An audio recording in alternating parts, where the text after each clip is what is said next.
यदि आप विश्वास में आगे बढ़ना चाहते हैं तो हमारे channel Hindi Bible message and prayer centre को सब्सक्राइब करें, क्योंकि यहाँ पर हम आपको सुबह शाम वचन, प्रार्थना और गवाहियों के द्वारा उत्साहित करते हैं। यदि आप प्रार्थना नहीं कर पाते और मन में बहुत से सवाल हैं तो आप हमारे प्रेयर सेंटर में कॉल करके भी प्रार्थना करवा सकते हैं। तो बहुत अच्छा लग रहा है आप लोगों को देखकर। आपको मेरी आवाज आ रही सब लोगों को? आप लोग ओके। मिला सकते हैं। जी जी जी जी जी। एक अंकल हैं, वो शूज की शॉप पर अपने शूज को बना रहे हैं और शूज सिल रहे हैं और वो दिख रहे हैं यहाँ से। बहुत अच्छा लग रहा है। आप सब लोगों को एक बार फिर से हमारी तरफ से, हमारी पूरी टीम की तरफ से बहुत बहुत धन्यवाद और वेलकम आप सब लोगों का हमारे इस प्लेटफॉर्म पे। सो हम परमेश्वर का धन्यवाद करते हैं ज़्यादा समय न गवाते हुए, और हम वचन की ओर जाएंगे। और जैसे कि आप में से बहुत से भाई बहन पिछली बार हमारे साथ में जुड़े होंगे, जो लोग उन्होंने सीखा कि हम लोग मैनेजर हैं। हम लोग मैनेजर हैं। आप एक मैनेजर हैं और परमेश्वर ने आपको इस धरती पर एक मैनेजर के रूप में, एक प्रबंधक के रूप में, एक भंडारी के रूप में इस धरती पर आपको रखा है, ताकि आप परमेश्वर के कामों को, जो जिम्मेदारियां, जो रिस्पॉन्सिबिलिटीज उसने आपको दी हैं, आप उन्हें मैनेज कर सको, उनका प्रबंधन आप कर सको। इसलिए परमेश्वर ने आपको चुना है, इसलिए परमेश्वर ने आपको बुलाया, विशेषकर इस धरती पर परमेश्वर ने इसलिए आपको रखा है। तो पिछले सेशन में हमने देखा था कि हमारी जिम्मेदारी है मैनेज करना, परमेश्वर के रिसोर्सेज को, जो कुछ उसने हमें दिया है उसको मैनेज करना। आप लोगों ने, मैं विश्वास करता हूं कि आप लोगों ने सीखा होगा और आप अपने जीवन में अप्लाई कर रहे होंगे। और आज हम उसी भाग में आगे चलेंगे कि क्या क्या चीजें हैं जिन्हें हमें मैनेज करना है। वो क्या क्या जीवन के क्षेत्र हैं जिन्हें हमें मैनेज करना जरूरी है, अति आवश्यक है। क्यों आवश्यक है? क्योंकि पिछले मैसेज में हमने देखा था, क्योंकि हमें एक दिन परमेश्वर के सम्मुख लेखा देना है और अपने हर एक चीज का परमेश्वर के सम्मुख हमें लेखा देना है कि प्रभु आपने मुझे ये चीज दी थी, इसका मैंने ऐसे इस्तेमाल किया। प्रभु आपने मुझे ये गिफ्ट दिया था, इसका मैंने ऐसे इस्तेमाल किया। प्रभु आपने मुझे पत्नी दी थी, इसको मैंने इस तरीके से अपने जीवन में आगे बढ़ाया। प्रभु आपने मुझे बच्चे दिए थे, मैंने इनका लालन पालन इस प्रकार से किया। हर चीज का जो कुछ परमेश्वर ने आपको दिया है उसका आपको प्रबंधन करना है, उसको आपको मैनेज करना है। इसकी जिम्मेदारी परमेश्वर की नहीं है, ये आपकी जिम्मेदारी है। ये आपकी जिम्मेदारी है। जो कुछ, अब आप सोच सकते हैं कि आपको परमेश्वर ने क्या दिया है। और पिछली बार हमने देखा था, हम सभी लोग अलग अलग जगह से हैं। हम सभी लोग अलग अलग जगह से हैं। कोई भी एक जैसा नहीं दिखता। हम लोग अभी लगभग 1000 लोग यहां पर हैं, 1000 लोग लगभग हम यहां पर हैं, और हमें से कोई भी एक समान नहीं है। सभी लोग अलग अलग हैं, अलग अलग कद काठी है, अलग अलग रूप है। लेकिन आप जानते हैं, कोई हो सकता है अमीर हो, कोई हो सकता है बहुत गरीब हो, लेकिन एक चीज कॉमन है जो आपके पास भी उतनी है परमेश्वर ने दी, और मेरे पास भी उतनी ही है परमेश्वर ने दी। जानते हैं वो चीज क्या है? जी, लास्ट टाइम भी हमने देखा था, वो चीज है समय। परमेश्वर ने समय आपको भी उतना ही दिया है, मुझे भी उतना ही दिया है। जो व्यक्ति अमेरिका में है उसे भी इतना ही दिया है, जो व्यक्ति इटली में है उसे भी इतना ही दिया है। हम लोगों के पास 24 घंटे होते हैं, एक दिन में 24 घंटे हमारे पास होते हैं। ये परमेश्वर ने आपको दिए हैं, मुझे दिए हैं 24 घंटे। एक दिन में 24 घंटे प्रभु ने आपके हाथों में समर्पित किए हैं, आपको दे रखे हैं। अब इसको कैसे मैनेज करना है वो आपको और मुझे सीखना है, क्योंकि इसकी जिम्मेदारी हमारे ऊपर है। जिस दिन हम परमेश्वर के सम्मुख खड़े होंगे, हो सकता है उस दिन प्रभु हमसे पूछे कि बेटा मैंने तुझे 24 घंटे दिए थे, मैंने तुझे 10 साल दिए थे, मैंने तुझे 60 साल दिए थे, मैंने तुझे 80 साल दिए थे, तूने इन सालों में क्या किया? मीन्स तूने इन सालों को कैसे मैनेज किया, कैसे सदुपयोग किया? तूने अपने एक दिन का जो 24 घंटे तुझे मिले हुए थे, इनका सदुपयोग तूने कैसे किया? हो सकता है प्रभु आपसे मुझसे पूछे। और क्यों हमें यह सीखना जरूरी है? क्योंकि जब आप ये सीखते हैं अपने टाइम को मैनेज करना, तो आप अपने जीवन में आगे बढ़ते हैं, आप आत्मिक क्षेत्र में आगे बढ़ते हैं। इसीलिए जो हमारा टॉपिक है वो है विश्वास में और इस जीवन में आगे कैसे बढ़े। और यदि आपने इन चैप्टरों को अपने जीवन में सीख लिया तो आप निश्चय आगे बढ़ेंगे। आगे बढ़ने से फिर आपको कोई नहीं रोक सकता। पहली बात आपको सीखना है मैनेजमेंट। कैसे जो कुछ परमेश्वर ने आपको दिया है उसका मैनेज कैसे आपको करना है, वो आपको सीखना है। और आज का जो हमारा टॉपिक है वो है टाइम मैनेजमेंट। टाइम को, समय को, जो हमारे पास 24 घंटे हैं, उसको हम कैसे मैनेज करें, ये जरूरी है। क्योंकि यूहन्ना ने अपने चेले गयुस से कहा, तीसरा यूहन्ना 1 अध्याय और 1 और 2 पद यदि आप पढ़ेंगे तो वहां पर लिखा है, यूहन्ना कहते हैं कि हे गयुस, जैसे तो आत्मिक उन्नति कर रहा है ऐसे सब बातों में उन्नति कर, जीवन के हर एक क्षेत्र में उन्नति कर। और वो उन्नति कैसे करेगा? जब वो मैनेज करना सीखेगा, जब वो टाइम को मैनेज करना सीखेगा, तब वो अपने जीवन में आगे बढ़ सकता है, अपने विश्वास में आगे बढ़ सकता है। एक समय की बात है, मैं आपको बता रहा हूं। एक समय की बात है जब मिनिस्ट्री का काम मेरे ऊपर इतना ज्यादा हो गया। उस समय हमारे साथ में ज्यादा लोग नहीं थे, बहुत कम लोग थे, और मिनिस्ट्री का वर्कलोड बहुत ज्यादा हो गया। और जिस कारण मैं अपने परिवार को समय नहीं दे पा रहा था, जिस कारण मैं अपने बच्चों को समय नहीं दे पा रहा था, जिस कारण मैं रात को सही से सो भी नहीं पा रहा था, क्योंकि मैक्सिमम टाइम मैं मिनिस्ट्री के कामों में बिजी रहता, मिनिस्ट्री के कामों को करता, और बहुत कम समय मिलता जब अपने लिए या फिर अपने परिवार के लिए, अपने बच्चों के लिए, अपने रिश्तेदारों के लिए बहुत कम समय मिलता। और कई बार तो यह होता कि हम प्रार्थना भी नहीं कर पाते, क्योंकि इतना ज्यादा काम, वर्कलोड हो गया कि प्रार्थना करना भी मुश्किल हो रहा है, प्रार्थना के लिए समय निकालना मुश्किल हो रहा है। बाकी कामों में इतने बिजी हो गए, मिनिस्ट्री के कामों में इतने बिजी हो गए। तब परमेश्वर ने सिखाया कि अपने समय को मैनेज कैसे करें। यदि आपने अपने समय को मैनेज करना सीख लिया तो आपका परिवार भी खुश, आप भी खुश, आप स्वस्थ भी रहेंगे और सब कुछ सही रहेगा। फिर उसके बाद जब परमेश्वर ने मुझे सिखाया तो मैंने सीखा समय का कैसे प्रबंधन किया जाए, इस समय को कैसे मैनेज किया जाए। तब मैंने उस थ्योरी को, उसको प्रैक्टिकल अपने लाइफ में अप्लाई किया। और जब मैंने अपनी लाइफ में अप्लाई किया तो मैंने बहुत सारी आशीषों को अपने जीवन में देखा। तब मैं आत्मिक क्षेत्र में भी आगे बढ़ा और जीवन के हर एक क्षेत्र में मैं आगे बढ़ता रहा।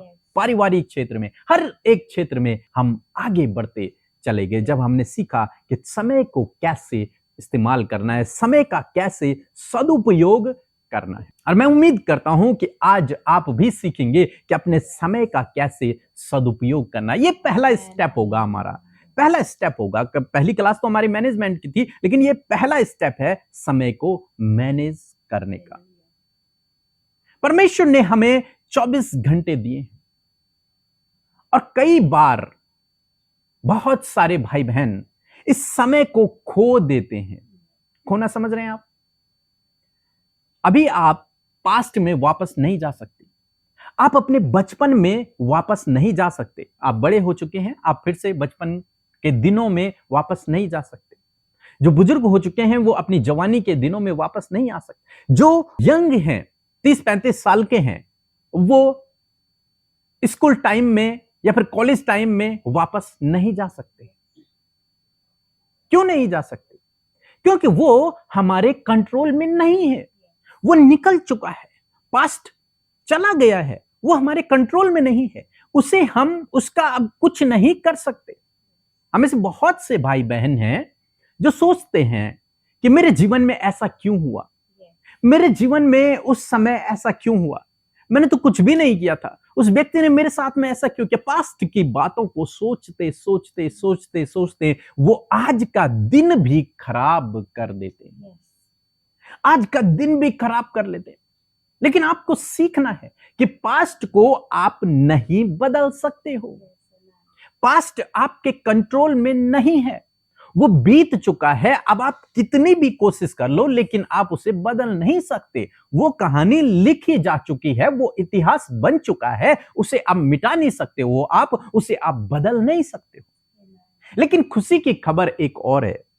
खुशी की खबर यह है कि आगे आपके हाथों में है। आगे का भविष्य आपके हाथों में है। खुदा के हाथों में तो है ही, खुदा के हाथों में तो हम हैं, और हमारे हाथों में मेरा कहना है कि हमारा फ्यूचर, आपका भविष्य आपके हाथों में। कैसे आपका भविष्य आपके हाथों में हो गया? आप कहेंगे कि हम तो भविष्य की बातों को कुछ भी नहीं जानते। भविष्य में हमारे साथ में क्या होगा हमें नहीं पता। हाँ, वास्तव में हमें नहीं पता कल क्या होगा। किसने देखा? कोई नहीं जानता कि कल क्या होगा। क्या आप जानते हैं? नहीं जानते हैं। हमने भी नहीं सोचा था कि एक दिन हम आप लोगों से मुलाकात करेंगे, मिलेंगे, देखेंगे, एक दूसरे को देखेंगे।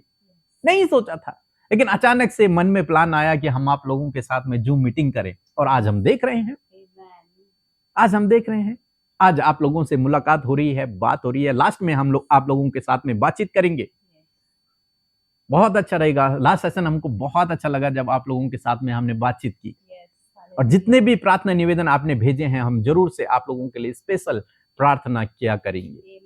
सो हम आगे चलते हैं कि हम भविष्य को नहीं जानते, लेकिन आज जो प्रेजेंट टाइम है, आज के दिन को अगर हमने, इस 24 घंटे को अगर हमने सही से सदुपयोग कर दिया, इसका यदि आपने सही से उपयोग कर दिया, सही से इसे मैनेज कर दिया इस 24 घंटे को, तो आप कल परसों आने वाले दिनों में आशीषों को अपने जीवन में देखोगे। जो आप आज चाहते हैं वो आपके जीवन में होने लगेगा। लेकिन कब होगा ये? जब आप इस 24 घंटे को मैनेज करोगे, अच्छे से मैनेज करोगे। यदि आप में से कोई किसान है तो आप जानते हैं, किसान जब गेहूं बोएगा तो 6 महीने बाद, 3 महीने बाद, जब भी होता होगा, मुझे इतना नॉलेज नहीं है, लेकिन वो गेहूं ही उगेगा। समझ रहे हैं आप मेरी बात को? वहां गेहूं ही उगेगा, वहां सेब नहीं होगा। जो बोया वो उसने कटनी करी। तो आज यदि आप आज के दिन को अच्छे से सदुपयोग करते हैं, अच्छे से मैनेज कर देते हैं, तो आप आने वाले दिनों में बहुत अच्छी कटनी करोगे, बहुत अच्छी कटनी करोगे, बहुत आशीष प्रभु आपको देगा, बहुत बड़े बड़े काम प्रभु आपके जीवन में करेगा। लेकिन करना क्या है? आपको आज के दिन को सही से मैनेज करना है, तब प्रभु आपको आगे बढ़ाएगा। अब ये समय किसने बनाया? इस समय को बनाया है किसने बनाया? आप बताइए, किसने बनाया समय को? परमेश्वर जी, यस, परमेश्वर ने बनाया। और बहुत सारे भाई बहन अपने परिवार के साथ में हैं, बच्चे भी हैं, हस्बैंड वाइफ दोनों बैठे हुए हैं। तो बहुत अच्छा लग रहा है आप लोगों को देख के। परमेश्वर आपको बहुत आशीष देंगे। और ये समय को हमारे परमेश्वर ने बनाया है, परमेश्वर ने बनाया है। और जब परमेश्वर किसी चीज को बनाते हैं तो परमेश्वर का एक बहुत बड़ा उद्देश्य होता है। परमेश्वर ने आपको बनाया है, आप ऐसे नहीं बन गए हैं। परमेश्वर ने आपको बनाया है, और इसके पीछे परमेश्वर का बहुत बड़ा उद्देश्य है, बहुत बड़ा प्लान है आपके लिए। इसीलिए उसने आपको बनाया है, विशेषकर आपको चुना है, करोड़ों की भीड़ से आपको अलग किया, क्योंकि उसके पास आपके लिए योजना है। बाइबल कहती है कि परमेश्वर के पास हमारे लिए उत्तम योजनाएं हैं, वो हमारे लाभ की हैं, हमारी हानि की नहीं। तो परमेश्वर के पास आपके लिए योजना है, और परमेश्वर ने इस समय को बनाया। यदि आप मेरे साथ में निकाल लेंगे उत्पत्ति की किताब, उसका 8 अध्याय और 22 पद, लिखा है, अब से जब तक पृथ्वी बनी रहेगी तब तक बोने और काटने का समय, ठंड और तपन, धूप काल और शीतकाल, दिन और रात निरंतर होते चले जाएंगे। परमेश्वर ने, हालांकि उत्पत्ति किताब यदि आप पहला अध्याय ही पढ़ेंगे तो वहां से ही समय की शुरुआत कर दी परमेश्वर, लेकिन यहां पर परमेश्वर स्पष्ट रूप से कहते हैं कि जब तक ये पृथ्वी रहेगी तब तक समय चलता रहेगा, समय चलता रहेगा। धूप काल का समय आएगा, शीतकाल का समय आएगा, दिन होगी और रात होगी। परमेश्वर ने ये 24 घंटे बना दिए, ये समय परमेश्वर ने बना दिया। अब परमेश्वर भी हर एक काम को समय पर करते हैं। परमेश्वर हालांकि समय के कंट्रोल में परमेश्वर नहीं है, आप और मैं समय के कंट्रोल में हैं, लेकिन परमेश्वर समय के कंट्रोल में नहीं है। उसने तो समय को बनाया है आपके और मेरे लिए, लेकिन परमेश्वर भी सही समय पर काम करने वाला परमेश्वर है। और आज मैं आपसे कहूंगा कि परमेश्वर आपके जीवन में भी सही समय में काम करेगा। आप धीरज रखें, धीरज रखें, प्रभु आपके जीवन में काम करेगा। केवल आपको धीरज रखना है, उतावली न करे, जल्दबाजी न करे, धीरज रखें। जो आप काम करने के लिए प्लान कर रहे हैं, जिस काम की योजना आप बना रहे हैं, जल्दबाजी न करें, थोड़ा सा धीरज रखें। परमेश्वर समय का परमेश्वर है, वो आपके जीवन में काम करेगा, इसलिए थोड़ा सा धीरज रखें, जल्दबाजी न करें। परमेश्वर उसमें आपकी सहायता करेगा, परमेश्वर उसमें आपकी मदद करेगा, आपके लिए परमेश्वर खड़ा होगा। इसलिए थोड़ा सा धीरज रखें। जो भी भाई है जो काम करने जा रहा है, काम करना शुरू कर रहा है, योजना बनाई है, परमेश्वर आपके लिए इस बात को कह रहा है, थोड़ा सा धीरज रखें, प्रभु आपकी सहायता करेगा, प्रभु आपकी मदद करेगा, क्योंकि परमेश्वर समय पर काम करता है। हम समय पर काम नहीं करते। मनुष्य कई बार उतावली करता है, जल्दबाजी करता है, और कई बार लेजी हो जाता है, बहुत लेट में उस काम को करता है। लेकिन परमेश्वर जिस पर आप और मैं भरोसा करते हैं, वो राइट टाइम, सही समय का परमेश्वर है। और जब समय पूरा होता है तब परमेश्वर काम करता है। एक वचन यीशु मसीह के लिए लिखा है, गलतियों की किताब उसका 4 अध्याय 4 पद लिखा है, परंतु जब समय पूरा हुआ तो परमेश्वर ने अपने पुत्र को भेजा। कब? जब समय पूरा हुआ। उससे पहले भी लोगों को उद्धार की आवश्यकता थी, लेकिन जब समय पूरा हुआ। हमारा परमेश्वर समय का परमेश्वर है, वो सही समय पर आपके और मेरे जीवन में काम करता है। इसी प्रकार से परमेश्वर चाहते हैं कि आप और मैं भी सही समय में काम करें। हम बेटाइम ना हो, बल्कि ऑन टाइम हो। हम सही समय पर अपने कामों को करें और सही समय पर सही काम को करें। हमारी बुलाहट है। आप जानते हैं, सभी लोग, यदि आप मसीह में काफी समय से हैं, आप बाइबल पढ़ते हैं, हमारे वीडियोस सुनते हैं, तो आप जानते हैं प्रभु यीशु मसीह ने आपको और मुझे, हम सबको एक बुलाहट दी है, एक कॉलिंग दी है और एक जिम्मेदारी दी है कि जाओ मेरे राज्य का सुसमाचार प्रचार करो। इसी प्रकार से एक और जिम्मेदारी परमेश्वर ने आपको और मुझे दी है, और उस जिम्मेदारी को पूरा करना आपका और मेरा काम है, क्योंकि हमारे पास एक लिमिटेड टाइम है। कोई व्यक्ति ये नहीं कह सकता कि मैं 100 साल तक या फिर 200 साल तक जीवित रहूंगा, मैं 200 साल तक जीवित रहूंगा। नहीं, हमारे पास एक लिमिटेड टाइम है, परमेश्वर ने दिया हुआ। परमेश्वर ने उत्पत्ति किताब उसके 6 अध्याय 3 पद में कहा कि मनुष्य की उम्र 120 साल होगी, उससे ज्यादा नहीं। वो 500 साल तक नहीं जी सकता, उसके पास एक लिमिटेड टाइम है। और इसलिए बाइबल हमें सिखाती है कि इस लिमिटेड टाइम को हमें सही से इस्तेमाल करना है। इस लिमिटेड टाइम को, जो टाइम हमारे पास है, इसे हमें बर्बाद नहीं करना है, बल्कि इस टाइम का हमें सदुपयोग करना है, सही से प्रबंध करना है। इफिसियों की किताब उसका 5 अध्याय 15 और 16 पद यदि आप पढ़ेंगे तो वहां पर कुछ इस प्रकार से लिखा है, इसलिए ध्यान से देखो। पौलुस कहता है कि इसलिए तुम ध्यान से देखो। अब देखने की बात ऐसे नहीं है कि जैसे आप मुझे देख रहे हैं मैं आपको देख रहा हूं, नहीं, अपने आप को देखो, अपने आप को देखो, अपने आप को ऑब्जर्व करो। क्या ऑब्जर्व करो? कि कैसी चाल चलते हो, कैसा चाल चलन है तुम्हारा, कैसा दिनचर्या है तुम्हारा, इस बात को तुम देखो। लिखा है, निर्बुद्धियों की नाई नहीं पर बुद्धिमानों की नाई चलो। एक निर्बुद्धि मनुष्य के समान अपने जीवन को व्यतीत मत करो, बल्कि एक बुद्धिमान की तरह अपने जीवन को व्यतीत करो। अब बुद्धिमान क्या करता है? समय का सदुपयोग समय का सदुपयोग करता है। और भी बातें हैं, लेकिन आज मैं समय पर बात कर रहा हूं, इसलिए मैं समय के विषय में बता रहा हूं। बुद्धिमान व्यक्ति समय का सदुपयोग करता है, और जो निर्बुद्धि व्यक्ति है वो समय का सदुपयोग नहीं कर पाता। वो अपने समय को बर्बाद कर देता है। उसके पास एक लिमिटेड टाइम था, लेकिन उसने उसे बर्बाद कर दिया। लेकिन जो बुद्धिमान है उसके पास भी उतना ही समय था, लेकिन उसने उस समय को सही से सदुपयोग कर दिया, Amen. वो आगे बढ़ गया। Yes. हमारे देश में बहुत सारे अमीर लोग हैं जो बहुत आगे बढ़े हुए हैं। Yes. उनके पास भी उतना ही समय है, आपके और मेरे पास भी उतना ही समय है, लेकिन उन्होंने अपने समय का सही से उपयोग किया, और बहुत सारे लोग समय का सदुपयोग नहीं कर पाते हैं। आगे लिखता है कि अवसर को बहुमूल्य समझो। जो अवसर तुम्हें मिला है उसको बहुमूल्य समझो। Yes. ये समय जो तुम्हें मिला है इसे बहुमूल्य समझो।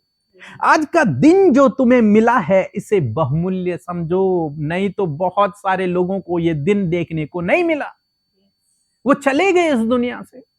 लेकिन आज आपके पास, मेरे पास समय है, ये दिन दिया है प्रभु ने, इसलिए इसको बहुमूल्य समझो। Amen. अवसर को बहुमूल्य समझो। आगे हम बात करेंगे पौलुस किस विषय में यहां पर बातचीत कर रहा है। लिखा है क्योंकि दिन बुरे हैं, दिन बुरे हैं, इस कारण निर्बुद्धि न हो, पर ध्यान से समझो कि प्रभु की क्या इच्छा है। इसलिए ध्यान से समझो इस बात को कि प्रभु तुमसे क्या चाहता है। ये मत सोचो कि मेरे पास 100 साल है, मैं कल कर लूंगा, कल कर लूंगा, परसों कर लूंगा, प्रभु के नाम का प्रचार मैं परसों कर लूंगा, प्रभु के बारे में मैं परसों बता लूंगा, आज तो मैं सो जाता हूं, आज का दिन मैं यूं ही व्यतीत कर देता हूं, कल देख लेंगे, कल जॉब कर लूंगा, परसों चला जाऊंगा। नहीं, बाइबल कह रही है कि ध्यान से समझो कि प्रभु की क्या इच्छा है। Yes. प्रभु की इच्छा आपके लिए क्या है। एक ये भी प्रभु की इच्छा है कि आप अपने समय का सही से सदुपयोग करें। Amen. लिखा है अवसर को बहुमूल्य समझो। पौलुस कह रहा है जब भी तुम्हें अवसर मिले तुरंत से सुसमाचार बांट दो। Amen. जब भी तुम्हें अवसर मिले उस समय भलाई के कामों को कर दो। जब भी तुम्हें अवसर मिले प्रभु के राज्य की बढ़ोतरी के लिए काम करो। अवसर को बहुमूल्य समझो, और परमेश्वर ने आपको 24 घंटे दिए हैं। इस अवसर को आपको बहुमूल्य समझना है, इस समय को आपको बहुमूल्य समझना है। और क्या होगा यदि आप इस समय को बहुमूल्य नहीं समझेंगे? अगर आप समय को बहुमूल्य नहीं समझेंगे तो क्या होगा? मैंने आपको पहले ही अपनी कहानी बताई कि समय हमें मैनेज करना होता है। कुछ समय अपने परिवार को देना है, कुछ समय अपनी जॉब को देना है, कुछ समय अपने आप को देना है, कुछ समय अपने काम को देना है।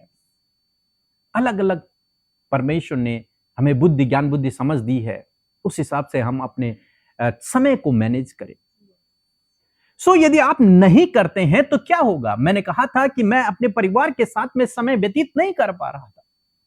तो मैं सोचता हूं कि यदि आप अपने समय को सही से प्रबंध नहीं करेंगे, सही से मैनेज नहीं करेंगे, तो आप और आपके परिवार के बीच में लड़ाई झगड़े पैदा हो जाएंगे। आप यदि सारा टाइम अपने जॉब में ही रहेंगे तो आपकी पत्नी, आपके बच्चे आपसे नाराज हो जाएंगे, और क्या होगा? लड़ाई झगड़े उत्पन्न होंगे। यदि पत्नी काम कर रही है तो यदि वो 24 घंटे बाहर ही हैं तो उनके बच्चे उनसे नाराज हो जाएंगे, या फिर वो बिगड़ जाएंगे, या फिर वो कुछ गलत आदतों में पड़ जाएंगे। क्यों? क्योंकि आपने परिवार को समय नहीं दे पाए, आप उस समय को सही से मैनेज नहीं कर पाए। और तब आप कहेंगे मैं तो बहुत बिजी था। यस, आप बिजी थे, मैं मानता हूं इस बात को, आप बिजी थे, मैं भी बिजी था। लेकिन इस बिजीनेस के चक्कर में कहीं ऐसा ना हो कि आप अपने परिवार को खो दो। इस बिजीनेस के चक्कर में कहीं ऐसा ना हो कि आपके बच्चे गलत रास्ते पर चले जाएं। कहीं ऐसा ना हो कि रिश्तों में दरार आ जाए। कहीं ऐसा ना हो कि रॉन्ग रिलेशन में आप लोग पड़ जाएं, गलत रिश्तों में आप लोग पड़ जाएं। ऐसा ना हो। इसलिए क्या करना है? अपने समय को सही से मैनेज करना है। जो समय जॉब का है उतना समय जॉब को दो, जो समय परिवार का है उतना समय परिवार को दो। इससे क्या होगा? आपका परिवार भी बैलेंस और आपकी जॉब भी बैलेंस रहे। Amen. Hallelujah. आप कहेंगे नहीं, मैं तो कठोर मेहनत करने वाला आदमी हूं, मैं तो 20 घंटे काम करूंगा। तो करो भाई, एक दिन ऐसा आएगा जब आप अपने परिवार से हाथ धो बैठोगे। एक दिन ऐसा आएगा जब आपके बच्चे आपकी नहीं सुनेंगे, वो गलत रास्ते पर निकल चुके होंगे, और तब आप उनके समझाने की कोशिश करेंगे, लेकिन ऐसा नहीं हो पाएगा। अभी आपको इस बात को समझना है, वर्क इंपॉर्टेंट है, हम नेक्स्ट सेशन में देखेंगे वर्क के बारे में, लेकिन परिवार भी इंपॉर्टेंट है। आपको बैलेंस करना है, वर्क एंड लाइफ को बैलेंस करके चलना है, और यदि बैलेंस नहीं होगा तो गड़बड़ियां होंगी। इसलिए परमेश्वर ने आपको बुद्धिमान बनाया है, कहा है कि बुद्धिमान की नाई चलो। बुद्धिमान क्या करता है? वो दोनों बैलेंस करके चलेगा। ओके, दूसरी बात, यदि आप समय को सही से प्रबंधन नहीं करते हो तो क्या होगा? मैंने कहा था कि मुझे नींद नहीं आ रही थी रात को, मैं सो नहीं पा रहा था। क्यों? क्योंकि दिन भर काम किया और आधी रात तक काम किया, और फिर उसके बाद नींद भी नहीं आई। क्यों नहीं आई? क्योंकि दिमाग में वही चल रहा है। कई बार बहुत सारे भाई बहन हमें फोन करते हैं कि उन्हें रात भर नींद नहीं आती। कारण यह भी है क्योंकि उन्होंने अपने समय को सही से मैनेज नहीं किया है। जो समय सोने का है उस समय वो सो नहीं रहे, उस समय वो फोन चला रहे, कुछ और काम कर रहे हैं, और तब काम करते समय उन्हें नींद आ रही है। इस तरीके से डिसबैलेंस हो रखा है उनका जीवन, उनके 24 घंटे डिसबैलेंस हो रखे हैं, जिस कारण से वो तनाव में चले जाते हैं। मींस उनकी हेल्थ प्रॉब्लम हो जाती हैं, स्वास्थ्य समस्याएं बढ़ जाती हैं, बहुत सारे तो बीमार पड़ जाते हैं। क्यों? क्योंकि मानसिक थकावट हो जाती है, शारीरिक थकावट हो जाती है, क्योंकि आपने सही से टाइम को मैनेज नहीं किया। परंतु यदि आप टाइम को मैनेज करते हैं, अपने शरीर को सोने के लिए आप पूरा समय देते हैं, अपने काम को आप पूरा समय दे रहे हैं, अपने फैमिली को आप पूरा समय दे रहे हैं, तो आप चिंतित नहीं होंगे, आप परेशान नहीं होंगे, आप बल्कि खुश रहेंगे, आनंदित रहेंगे, और आपका शरीर, मैं सोचता हूं कि स्वस्थ रहेगा। आप तनाव में नहीं जाएंगे, आप चिंतित नहीं होंगे। बोर तो नहीं हो रहे हैं आप लोग? समझ आ रहा है सब लोगों को? समझ आ रहा है? यदि आपने इस बात को समझ लिया तो बहुत आशीष पाएंगे अपने जीवन में। यदि आपने समय को मैनेज करना सीख लिया, हालांकि थोड़ा लंबा सेशन हो सकता है, लेकिन आपको सीखना है। इसीलिए ये जूम मीटिंग की गई है पर्सनल, क्योंकि यूट्यूब में हम इतने लंबे मैसेज और ऐसी टीचिंग नहीं देते हैं, वहां केवल मोटिवेट करते हैं, लोगों को उत्साहित करते हैं। लेकिन यहां पर आप सीख सकते हैं अपने जीवन को कैसे मैनेज करना है। यदि आप समय को सही से प्रबंध नहीं कर पाते हैं, सही से मैनेज नहीं कर पाते हैं, तो आप हर काम में लापरवाही करेंगे। आप हर काम में लापरवाही करेंगे। अपने ऑफिस के काम में आप डिले करेंगे, आप लापरवाही करते चले जाएंगे, क्योंकि आपने समय को मैनेज नहीं किया है। आप अपने घर के कामों में मैनेज नहीं किया है तो लापरवाही करेंगे। अगर जो बहनें घर में काम करते हैं वो कहेंगे झाड़ू शाम को मार लेंगे, कोई बात नहीं, चल लेगा। खाना रात को बना लेंगे, दिन में ऐसी रह ले, क्योंकि आपने क्या नहीं किया? अपने समय को सही से मैनेज नहीं किया है। अब लापरवाही कर रहे हैं। आप सोच रहे हैं चलो दिन में मैं सो जाती हूं, दिन में मैं सो जाती हूं। आप अपने काम में लापरवाही कर रहे हैं। ऐसे हमारे भाई लोग भी हैं, लापरवाही। तो यदि आप अपने काम में लापरवाही करेंगे तो फिर आपको भविष्य में उसकी प्रॉब्लम हो सकती है। क्या होगा? उसका जो साइड इफेक्ट होगा वो क्या होगा कि आप अपने ऑफिस में जो भी काम आप करते हैं, आप सबसे पीछे छूट जाएंगे, आपसे आगे बहुत सारे लोग निकल जाएंगे। या फिर आप कोई बिजनेस करते हैं तो उसमें भी आप पीछे रह जाएंगे, आपको जो प्रॉफिट होगा वो बहुत कम होगा। क्यों? क्योंकि आप लापरवाही कर रहे हैं, आप हर काम में डिले कर रहे हैं, आप क्विक एक्शन नहीं कर रहे हैं, आप लेजीनेस को लेकर के आए हुए हैं, आप हर काम में लेट कर रहे हैं। इसलिए इस समय का प्रबंधन करना बहुत ही आवश्यक है, बहुत ही जरूरी है। नेक्स्ट हम लोग देखते हैं कि सेल्फ डिसिप्लिन। जो व्यक्ति अपने समय को सही से प्रबंधन नहीं कर पाता, उसके अंदर सेल्फ डिसिप्लिन नहीं होता है, अनुशासन नहीं रहता है। क्यों? वो सुबह उठता है 11 बजे, उसकी सुबह 12 बजे होती है, रात उसकी 1 बजे होती है। अनुशासन नहीं होता है उसके अंदर, कब काम करना है उसे नहीं पता, कब सोना है उसे नहीं पता, कब खाना खाना है उसे नहीं पता, लोगों के साथ में कैसे रहना है उसे नहीं पता। क्यों? क्योंकि उसने क्या किया है? उसने समय का सही से प्रबंधन नहीं किया, समय को मैनेज नहीं कर पाया, इसलिए उसके अंदर अनुशासन नहीं। दूसरा, वो आगे सफल नहीं हो पाएगा। बहुत मुश्किल है सफल होना। क्यों? क्योंकि आप समय को मैनेज नहीं कर पा रहे। हमारी हमारे जानने में एक बहन है जिन्होंने क्या किया कि उन्होंने जब इंटर करने के बाद उन्होंने प्राइवेट अपना कॉलेज किया, बीए किया, और 3 साल उन्होंने समय को सही से मैनेज किया। कहने का मतलब अपने समय को, अपनी पढ़ाई को उन्होंने समय दिया। कॉलेज उनका प्राइवेट चलता रहा और उन्होंने यहां सरकारी नौकरी की तैयारी करना शुरू कर दिया। इन 3 सालों में उन्होंने और कुछ नहीं किया बल्कि केवल और केवल पढ़ाई की। इन 3 सालों में उन्होंने कोई फॉर्म भी नहीं भरा, गवर्नमेंट का कोई फॉर्म नहीं भरा। लेकिन 3 साल बाद उन्होंने जब फॉर्म भरे तो इस समय उनके पास चौथी नौकरी है। Praise God, praise God. ज्यादा महीनों की बात नहीं कर रहा हूं, मात्र 6 महीने में 4 सरकारी नौकरियां और अच्छी अच्छी पोस्टों पर Amen. अधिकारी पद ऐसे उस बहन ने हासिल किए। Amen. क्यों? कैसे कर दिया इसने? केवल समय का सही प्रबंधन। Amen. Praise यदि उसने समय का सही सदुपयोग नहीं किया होता तो वो भी आज खाली बैठी होती, उसके पास भी जॉब नहीं होती, वो भी शादी करती और घर में फिर झाड़ू पोछा और रोटियां बनाती। लेकिन नहीं, क्या किया? समय का सही से इस्तेमाल किया। उसे पढ़ने का शौक था तो उसने उस टैलेंट को, उस गिफ्ट को जो परमेश्वर ने उसे दिया था, उसे इस्तेमाल किया। Amen. और उसने 3 साल दिए अपने आप को, और चौथे साल बहुत बड़ी बड़ी पोस्टों पे वो निकली और अभी वो बहुत अच्छी पोस्ट में है। कहने का क्या मतलब है? जब आप अपने समय का सही से मैनेज करते हैं तो आप सफल होते हैं, आप आगे बढ़ते चले जाते हैं। न केवल नौकरी में बल्कि आपके बिजनेस में आप आगे बढ़ते चले जाते हैं, आप आत्मिक क्षेत्र में आगे बढ़ते हैं, आप जीवन के हर एक क्षेत्र में आगे बढ़ते हैं।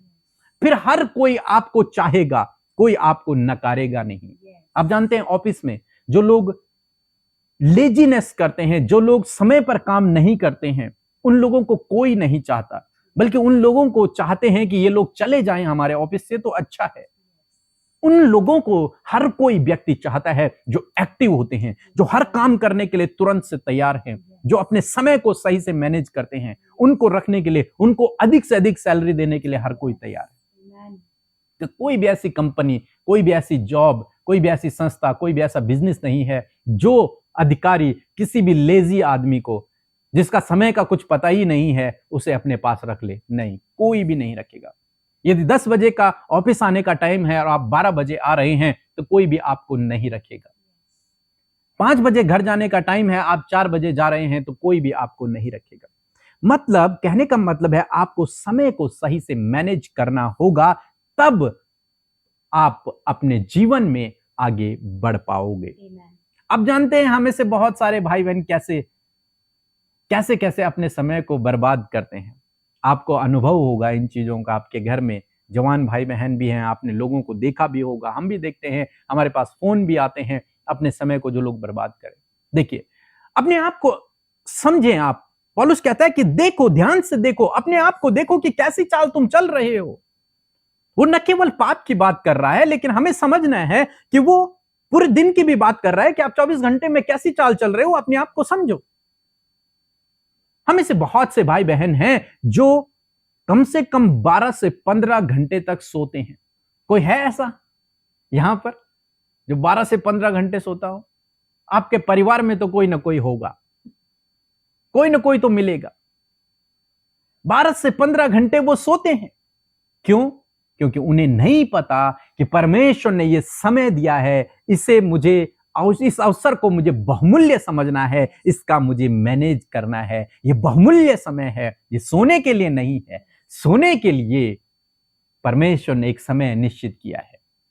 आप जानते हैं हम में से बहुत सी माताएं, बहनें, भाई भी हैं जो दिन में सोते हैं।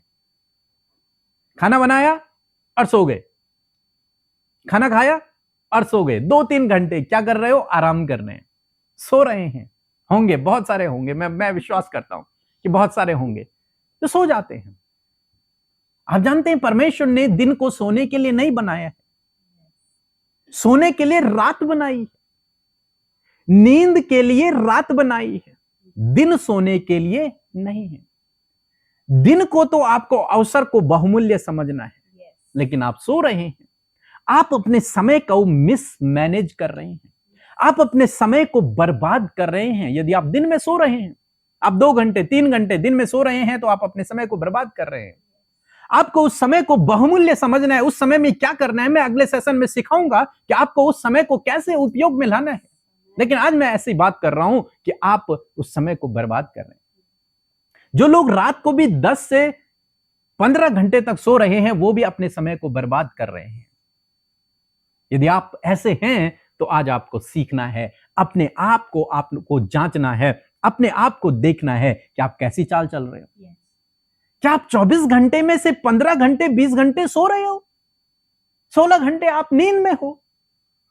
आपने तो अपना जीवन ऐसे ही व्यतीत कर दिया। आगे क्या होगा? समझ रहे हैं आप? आगे क्या होगा? सोचो इस बात को। आपको केवल और केवल 8 घंटे सोना है Yes. रात को। जिन लोगों की नाइट ड्यूटी है वो दिन में सो सकते हैं, लेकिन जिन लोगों की कोई ड्यूटी नहीं वो दिन में ना सोएं, Yes. बिल्कुल भी ना सोएं। आपको उस समय का सदुपयोग करना है, दुरुपयोग नहीं। परमेश्वर ने आपके हाथों में ये 24 घंटे दिए हैं, ये दिन का समय दिया है। आप इसे बर्बाद न करें, इसे मैनेज करना सीखें, इसका इस्तेमाल करना सीखें। आप थोड़ा सा आराम कर सकते हैं, लेकिन सोएं नहीं। रात को आपको 12 घंटे नहीं सोना है, आपको 8 घंटे सोना है। 8 से 9 घंटे आप सो सकते हैं, इससे ज्यादा न सोएं। Yes. यदि आप सो रहे हैं तो आप परमेश्वर के दिए हुए समय को आप बर्बाद कर रहे हैं, आप उसका इस्तेमाल सही से नहीं कर रहे हैं। आपको उठना होगा सूर्य से, सूर्य के साथ में कहूंगा अगर तो मीन्स सुबह हुई आपको उठना है। रात सोने के लिए है, दिन जगने के लिए है। दिन में हमें काम करना है, रात में हमें आराम करना है। इसलिए आपको वो 8 घंटे सोने को देना होगा, आपको सोना होगा उस 8 घंटे में। आप ये ना सोचें कि मैं 12-1 बजे तक फोन चलाऊंगा, मूवी देखूंगा, ये करूंगा, वो करूंगा, प्रचार सुनूंगा। मेरा ही प्रचार क्यों ना चल रहा हो कि मैं 1 बजे तक प्रचार सुनूंगा, 2 बजे तक प्रचार सुनूंगा। नहीं, आपका स्वास्थ्य खराब हो जाएगा, आपका शरीर स्वास्थ्य खराब हो जाएगा। इसलिए आपको समय पर सोना है और समय पर उठना है। यह ना सोचे मैं तो 11 बजे उठता हूं इसलिए मैं 1 बजे तक उठा रहूंगा रात को, सुबह तो मुझे 11 बजे उठना है। नहीं, आप गलत कर रहे हैं। आपको अपने समय को सही से मैनेज करना है। आपको केवल और केवल 8 घंटे सोना है, वो भी केवल रात को, केवल रात को। ओके, उसके बाद रात तो हमने 8 घंटे में बिता दी। उसके बाद जॉब करते हैं हमारे भाई लोग, हम भी सभी लोग अपना अपना काम करते हैं। इस जीवन को जीने के लिए काम करना बहुत ही महत्वपूर्ण है। अब नेक्स्ट सेशन में देखेंगे, वहां भी आपको 8 घंटे व्यतीत करने हैं। काम पर आपको 8 घंटे लगाने हैं। हो सकता है 10 घंटे हो, ये आपकी ड्यूटी पर डिपेंड करता है, लेकिन मिनिमम आपको 8 घंटे काम को देने हैं। अब चाहे आप हाउसवाइफ हैं, चाहे आप घर में काम करते हैं, आपको 8 घंटे काम करना है ताकि आपका शरीर भी स्वस्थ रहे। चाहे आप बाहर काम करते हैं, चाहे आप बिजनेस करते हैं, 8 से 10 घंटे जो भी आपका समय है, मिनिमम 8 घंटे आप अपने काम को दें। और 3 से 4 घंटे हमारे चले जाते हैं खाना खाने में, लंच, डिनर, ब्रेकफास्ट में, तैयार होने में, नहाने में, बच्चों के साथ में। ये 3 घंटे चले जाते हैं। अगर मैं मानूं तो लगभग 5 से 6 घंटे आपके पास होते हैं जिन्हें आप टोटली एक तरीके से देखा जाए बर्बाद कर देते हैं। जो चला जाता है हमारा सबसे बड़ा मोबाइल में, कुछ घंटे चले जाते हैं, देखते देखते पता ही नहीं चलता कब 2-3 घंटे बीत गए। कुछ घंटे हमारे फोन पे किसी से बात करने में, किसी की चुगली करने में, किसी की बुराई करने में चले जाते हैं। कुछ घंटे गॉसिप करने में, आपस में बैठे हुए हैं 4-5 लोग, केवल गप्पे मार रहे हैं, जिनका कोई उद्देश्य नहीं है, कोई मुद्दा नहीं है, तो आपस में बातें कर रहे हैं। 5 से 6 घंटे ऐसे ही लोग बर्बाद कर देते हैं। और जो लोग काम नहीं करते हैं वो तो कम से कम 10 से 12 घंटे दिन के वो ऐसे ही खराब कर देते हैं। इसलिए दोस्तों, आपको सीखना है कि अपने समय को, इस 24 घंटे को कैसे हम मैनेज करें। तो सबसे पहली बात, अब हम चलेंगे क्लास में और इसका केवल एक भाग में आपको बताऊंगा। पहला काम जो आपको करना है वो है प्रार्थना, प्रभु के सम्मुख जाना है। सबसे पहले आप ये ना सोचें कि पहले मैं उठूंगा, नहाऊंगा, फिर ब्रेकफास्ट करूंगा, नाश्ता करूंगा, फिर कभी मुझे समय मिलेगा तो तब मैं बाइबल पढ़ूंगा या फिर प्रार्थना करूंगा। नहीं, बाइबल कहती है मत्ती रचित सुसमाचार उसका 6 अध्याय और 33 पद में कि सबसे पहला स्थान प्रभु को दे। सबसे पहला स्थान, सबसे पहले एक काम प्रभु ने हमें दिया कि मेरे राज्य और मेरी धार्मिकता की खोज कर। सबसे पहले जीवन में आपको यह काम करना है। जब भी आप नए दिन में उठते हैं सुबह, आपको तुरंत से अपना फेस वॉश जो भी आप करते हैं वो किया और उसके बाद अपनी बाइबल खोली और अपनी प्रार्थना की, वचन पढ़ा और अपनी प्रार्थना की। हमारा मैसेज तो आप सुनते होंगे, आप में से बहुत से सुनते हैं, लगभग सभी लोग, लेकिन अपना पर्सनल भी आप जरूर से करें। यह परमेश्वर की इच्छा है कि आप उसे अपने जीवन में पहला स्थान दें। तो सबसे पहले आपको यह काम करना है, चाहे आप कितने भी बिजी क्यों नहीं हैं, चाहे आपको सुबह 7 बजे 6 बजे आपको ऑफिस जाना है या फिर स्कूल जाना है, कहीं भी जाना है, लेकिन उससे पहले आप आधा घंटा निकालें जब आप प्रभु के सम्मुख बैठकर प्रार्थना करें। बाद में नहीं, पहला स्थान प्रभु को दें। सबसे पहले उठकर। क्यों मैं ये सब कह रहा हूं? क्यों मैं कह रहा हूं कि सबसे पहले उठकर? यदि आप यीशु मसीह के विषय में पढ़ेंगे तो यीशु मसीह के विषय में लिखा है, यदि मेरे साथ में एक पद निकाल लेंगे, मरकुस रचित सुसमाचार उसका 1 अध्याय 35 पद लिखा है कि और भोर को दिन निकलने से बहुत पहले वह उठकर निकला और एक जंगली स्थान में गया और वहां प्रार्थना करने लगा। सबसे पहले यीशु मसीह अपने जीवन में एक काम किया करते थे, वो प्रार्थना किया करते थे। सबसे पहले एकांत में जाना है और प्रार्थना करनी। यहां से आपके दिन की शुरुआत होनी चाहिए। जब मैं विश्वास में नया आया और मैं सीख रहा था मिनिस्ट्री में आगे बढ़ना कैसे, हम सब चीजों को सीख रहे थे, उस समय एक भाई से मेरी मुलाकात हुई और उन्होंने मुझे बताया कि मैं जब तक प्रभु से बात न कर लूं तब तक मैं नाश्ता नहीं खाऊंगा, ब्रेकफास्ट नहीं करता हूं जब तक कि मैं अपने परमेश्वर से बात न कर लूं। मीन्स जब तक मैं सुबह बाइबल न पढ़ लूं, प्रार्थना न कर लूं, मैं नाश्ता नहीं करूंगा। ये मेरे जीवन का रूल है, चाहे मैं कहीं भी रहूं, कितना भी बिजी हूं, लेकिन सबसे पहले उठ के मुझे प्रार्थना करना है और वचन पढ़ना है। उस दिन से मैंने इसे अपने जीवन में अप्लाई किया। सबसे पहले उठकर अपना बाइबल पढ़े, प्रार्थना करें, अपने दिन की शुरुआत ही प्रभु के नाम से करें। और मेरा विश्वास है, और मैं आपको भी विश्वास दिलाना चाहूंगा, यदि आपने ये आदत अपने जीवन में डेवलप कर ली, आप अपने जीवन में आशीषों को देखेंगे, आप अपने जीवन में आगे बढ़ोगे, आप अपने जीवन में सफलता को देखोगे, बंद दरवाजे खुल जाएंगे, आप परमेश्वर की आवाज को सुनने लगोगे, आप आत्मिक क्षेत्र में बढ़ने लगोगे। आपको फिर किसी के प्रचार सुनने की आवश्यकता नहीं पड़ेगी, क्योंकि प्रभु आपके लिए प्रचार करेगा, क्योंकि प्रभु आपको अपनी आवाज सुनेगा। मैं यूं कहूंगा, फिर आपको मेरा प्रचार सुनने की भी आवश्यकता नहीं पड़ेगी। जब प्रभु आपसे बात करना शुरू करेगा, प्रभु का प्रचार सुने, रोज सुबह उठकर प्रभु का प्रचार सुने, लोगों का नहीं।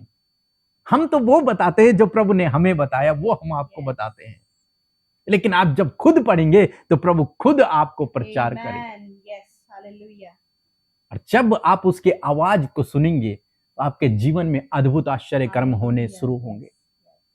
तो आज मैं आपको सिखा रहा हूं कि टाइम मैनेजमेंट में सबसे पहला काम जो आपको करना है वो अपने जीवन में पहला स्थान प्रभु को देना। मीन्स सुबह उठकर बेड से आप उठे, आपने हाथ मुंह धोया और आप पहले दुआ करने चले गए। आपके बच्चे उठे ना उठे, आपकी पत्नी, आपका पति उठे ना उठे, वो प्रार्थना करे ना करें, लेकिन आपको सबसे पहले जाना है। Yes. और प्रार्थना करना है, वचन को पढ़ना है।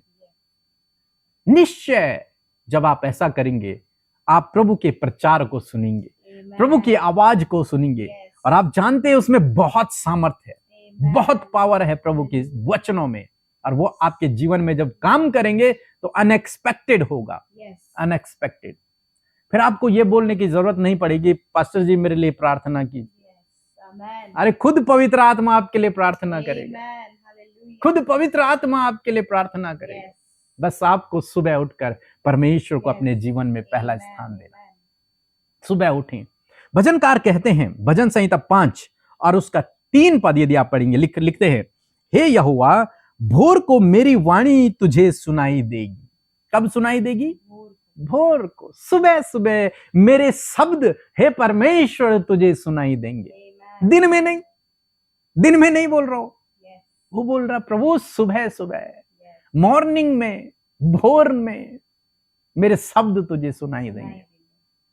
आगे लिखता है, मैं भोर को प्रार्थना करके तेरी बाट जोऊंगा। सुबह सुबह प्रभु मैं अपने कानों को तेरी ओर लगाऊंगा, तू मुझसे बातचीत करना, तू अपने शब्दों को मेरे कानों में डालना। Time management Yes. का पहला रूल ही यही बनता है कि आपको सबसे पहला उठ के अपना आधा घंटा, समझ लीजिए आप 30 मिनट Yes. आपको प्रभु को देने हैं। Amen. अगर 30 मिनट नहीं हो पाता तो कम से कम 15 से 20 मिनट आप प्रभु को दें। उसमें आप अपना एक बाइबल छोटा सा एक पैसेज पढ़े। यदि आपको नहीं पता है तो हमारे चैनल पर एक वीडियो है, Yes. बाइबल पढ़ने का सही तरीका, Yes. उसे आप सुने। बहुतों ने सुना भी होगा, Yes. नहीं सुना है तो जरूर से जाकर सुने, और आप सीखेंगे कि कैसे मुझे बाइबल को पढ़ना है और उसे समझना है।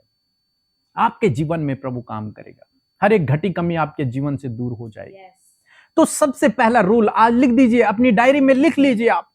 आज प्रभु से आप वादा करेंगे मेरे सम्मुख जैसे शादी होती है ना, शादी, Yes. हम लोगों के सम्मुख अपनी पत्नी से वादा करते हैं कि आज से तू ही मेरी पत्नी है, तेरे दुख में, तेरे सुख में मैं तेरे साथ में रहूंगा, अमीरी में, गरीबी में, हर जगह मैं तेरे साथ में हूं। Yes. वादा करते हैं, न केवल पत्नी से बल्कि परमेश्वर से वो वादा होता है।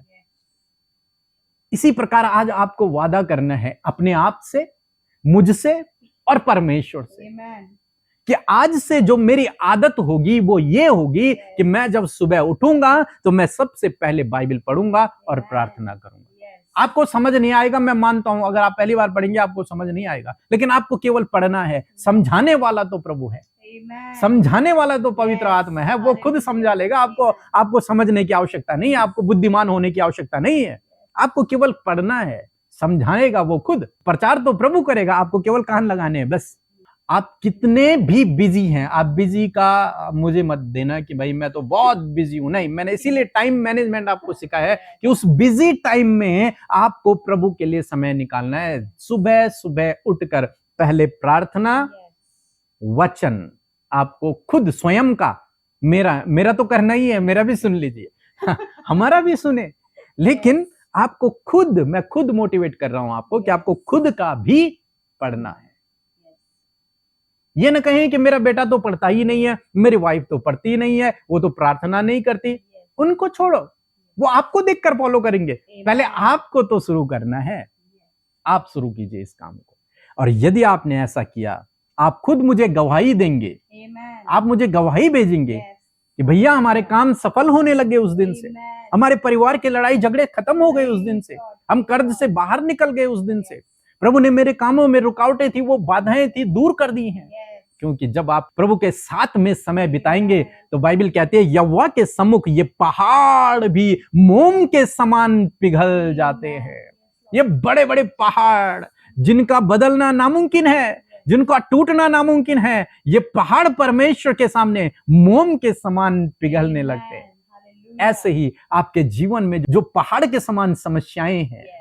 वो मोम के समान पिघलने लगेंगी यदि आप परमेश्वर के सम्मुख बैठना शुरू कर देंगे, यदि आप उसकी वाणी सुनना शुरू कर देंगे, यदि आप उसका प्रचार सुनना शुरू कर देंगे, प्रभु आपके जीवन में काम करेगा। Amen. तो मैनेजमेंट का, ये टाइम मैनेजमेंट का पहला अध्याय कहूं, ये पहला पॉइंट कहूं, मैंने आपको सिखा दिया है। ये आपको करना अपने जीवन में बहुत ही आवश्यक है। Yes. रोज मॉर्निंग में उठें, बच्चे को नाश्ता बनाने से पहले अपनी बाइबल को पढ़ ले, Yes. ऑफिस जाने से पहले अपनी बाइबल को पढ़ ले। Yes.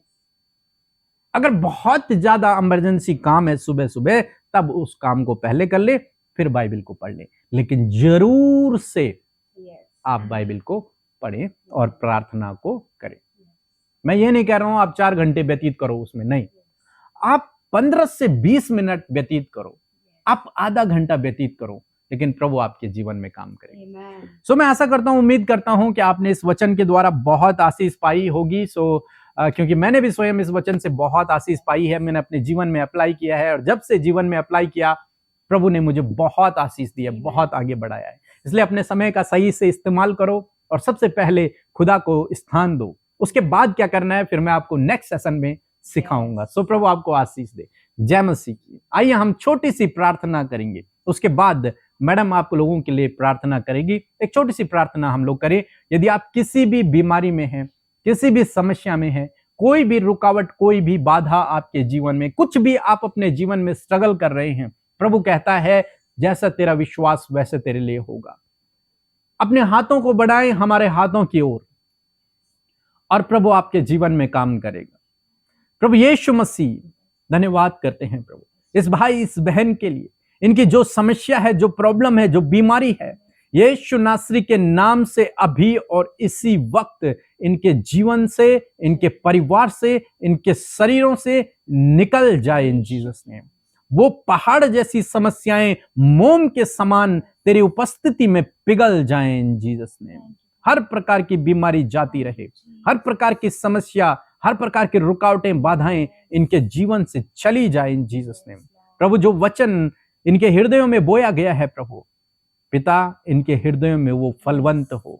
जिस भाई जिस बहन ने तेरे सम्मुख ये वादा किया है कि वो जीवन में तुझे पहला स्थान देगा, सुबह उठकर सबसे पहले वो तेरे सम्मुख जाएगा, तेरी वाणी को सुनेगा, होने पाए पवित्र आत्मा आप उस भाई की मदद करना, आप उस बहन की मदद करना कि वो अपने वादे पर मरते दम तक कायम रह सके। प्रभु मरते दम तक प्रभु उस वादे पर कायम रहे कि रोज सुबह तेरी तरह प्रभु यीशु मसीह अपने जीवन में वो पहला स्थान तुझे दे सके।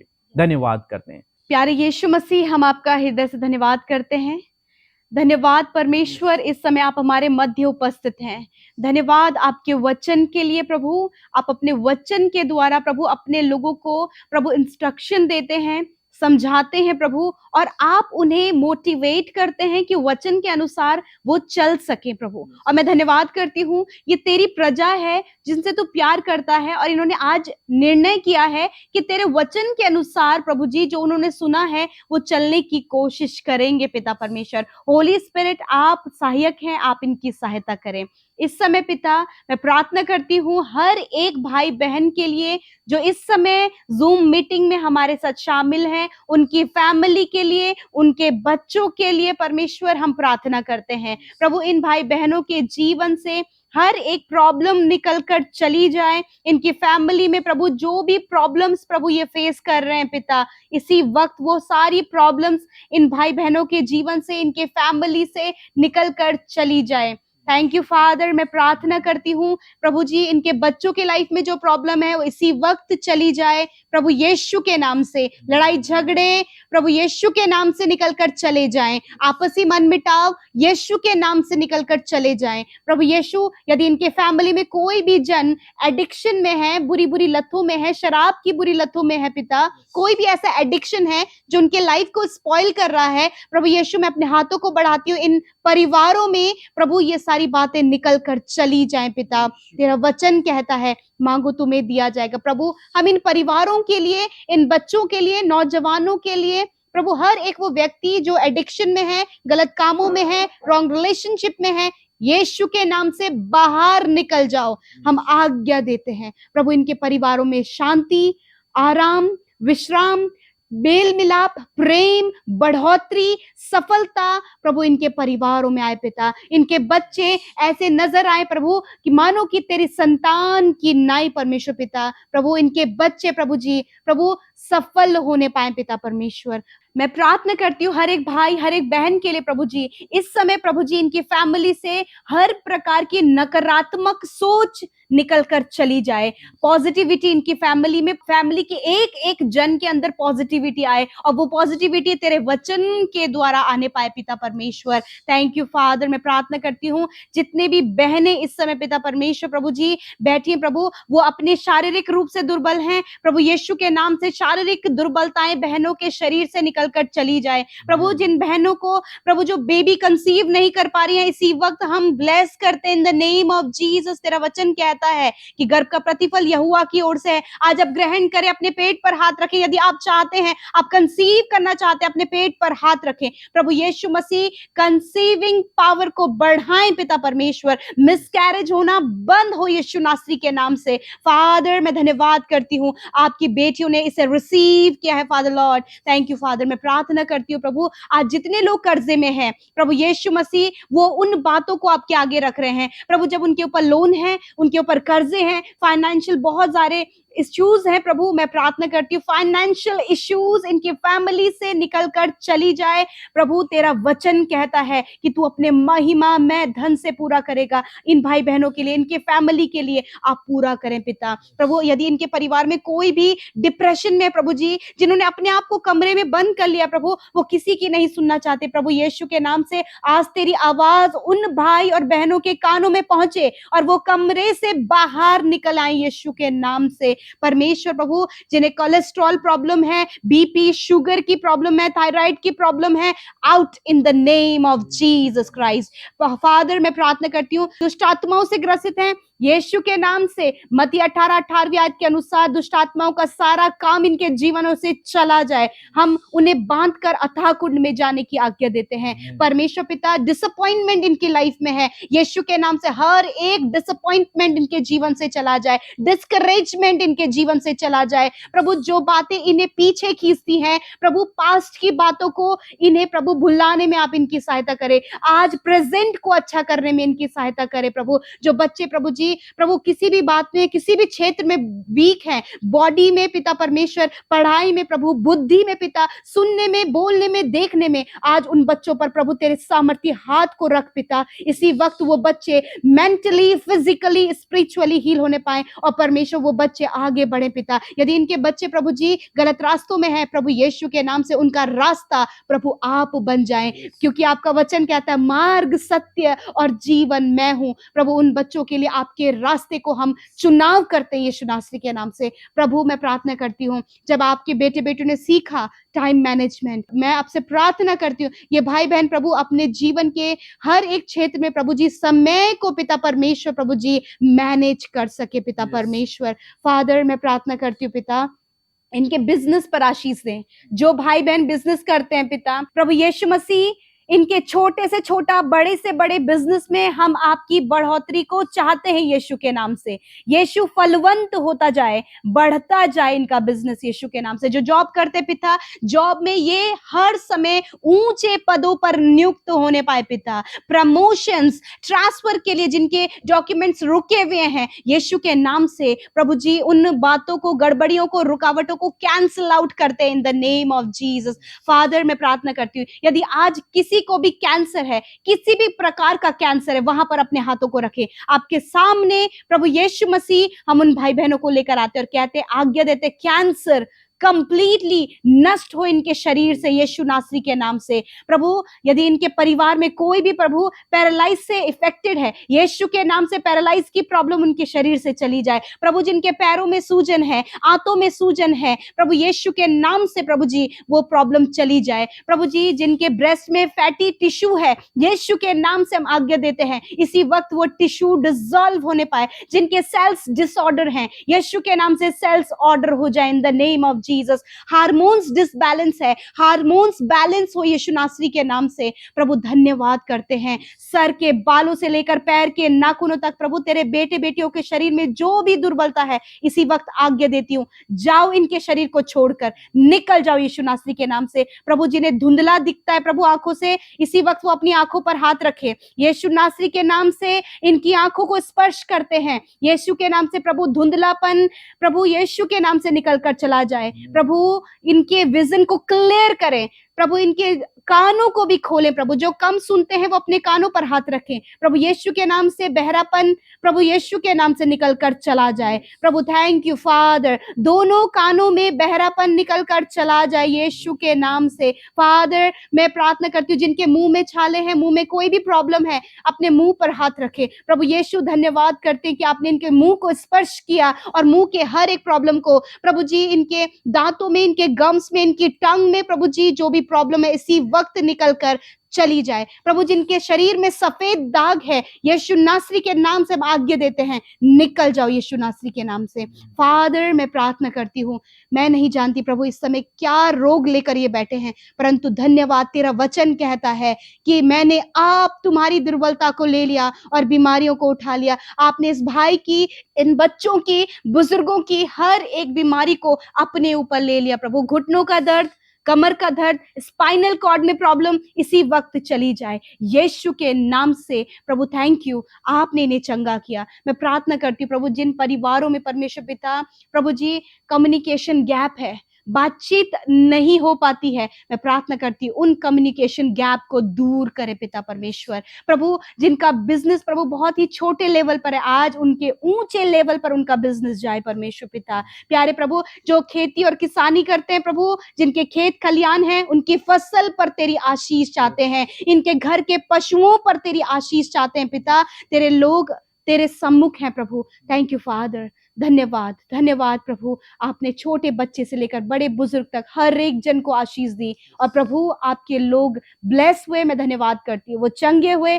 उन्हें छुटकारा पाया, उन्होंने बरकत पाई प्रभु जी, कमाई पर बरकत पाई परमेश्वर। मैं धन्यवाद करती हूँ, थैंक यू फादर, धन्यवाद। इस प्रार्थना को हम आपके सम्मुख रखते हैं प्रभु। जितने भी भाई बहन आज हमारे साथ जूम मीटिंग में जुड़े हैं प्रभु, उन्हें, उनके परिवारों को, उनके जानने वालों को पिता हम तेरे नाम से ब्लेस करते हैं पिता परमेश्वर। थैंक यू फादर, प्रभु इन्हें आपके राज्य के लिए इस्तेमाल करें प्रभु। धन्यवाद करते हैं, यीशु के नाम से प्रार्थना मांगते हैं, आमीन आमीन और आमीन। मिलकर कहें आमीन। जोरदार तालियां बजा सकते हैं आप सबके लिए जो इतने देर तक जूम मीटिंग में हमारे साथ बने रहे। Praise the Lord brothers sisters, छोटे बच्चों को प्रेज द लॉर्ड, जो बड़े बुजुर्ग हैं उन्हें हाथ जोड़कर हम प्रेज द लॉर्ड करते हैं, आपका आदर करते हैं। जितने भी बुजुर्ग लोग हमारे बीच में, हम उनका आदर करते हैं। Praise the Lord. जय मसीह की, जय मसीह की। माइक मैंने ऊपर लगा रखा है।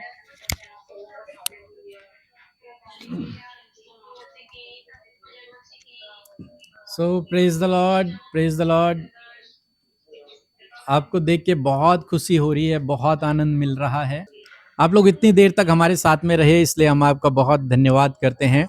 और मैं आशा करता हूँ, उम्मीद करता हूँ कि आपने इस मीटिंग के द्वारा बहुत आशीष पाई होगी। सो सबको जय मसीह की। हम आप लोगों के लिए प्रार्थना करेंगे। आपके कमेंट्स हमें मिल रहे हैं देखने को, तो इसलिए हमने स्क्रीनशॉट ले ली हैं और हम आप लोगों के लिए फिर प्रार्थना करेंगे।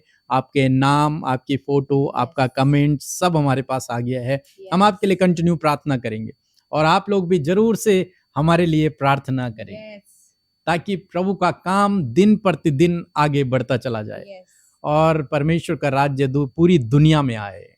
सो आप लोग जरूर से इस विषय के लिए प्रार्थना करें। और मैं आपसे कहूंगा कि हमारे 2 भजन अभी आए थे, आप लोगों में से बहुतों ने सुना होगा। एक का नाम है राज्य और एक भजन का नाम है छुटकारा। तो इन दोनों भजनों को आप सर्च कर सकते हैं, सुन सकते हैं। इनके द्वारा प्रभु आपको बहुत आशीष देंगे। So thank you. बहुत सारी हमारी बुजुर्ग आंटी लोग हैं, वो इतनी देर तक बैठे हैं, वचन सुन रहे हैं। बहुत सारे छोटी भाई बहन हैं। सो हम आप सब लोगों का बहुत धन्यवाद करते हैं। जय मसीह की। Praise the lord, praise the lord, praise the lord, praise the Lord. जय मसीह की, जय मसीह की, जय मसीह की। जी बहुत जल्द मुलाकात करेंगे, हम लोग मुलाकात करेंगे, कहीं मीटिंग अरेंज करेंगे। हम लोग आप लोगों को इनवाइट करेंगे। जितने भी लोग जूम में हैं, हम आप सभी लोगों को इनवाइट करेंगे। प्रार्थना कीजिए इस विषय के लिए। सो आज की जूम मीटिंग में हम सब बहुत उत्साहित हुए। हाथ खड़ा करके बता सकते हैं उत्साहित हुए हैं? हालेलुया, बहुत ही ज्यादा उत्साहित हुए। Praise the Lord, thank you so much. अब हम सब मिलेंगे नेक्स्ट जूम मीटिंग में सैटरडे को। फिर परिवार हम आप सबके साथ में मिलेंगे और आप आशा करते हैं कि आप लोग भी हमारे लिए प्रार्थना करें और प्रार्थना करते रहें कि हम बहुत जल्दी सब लोग मिलें। सो इस मीटिंग को हम यहीं पे समाप्त करेंगे। मन तो नहीं कर रहा है बट क्या करें, टाइम मैनेजमेंट में हमने आज सीखा है। So time is very important. So आप सबको जय मसीह की। Bye bye.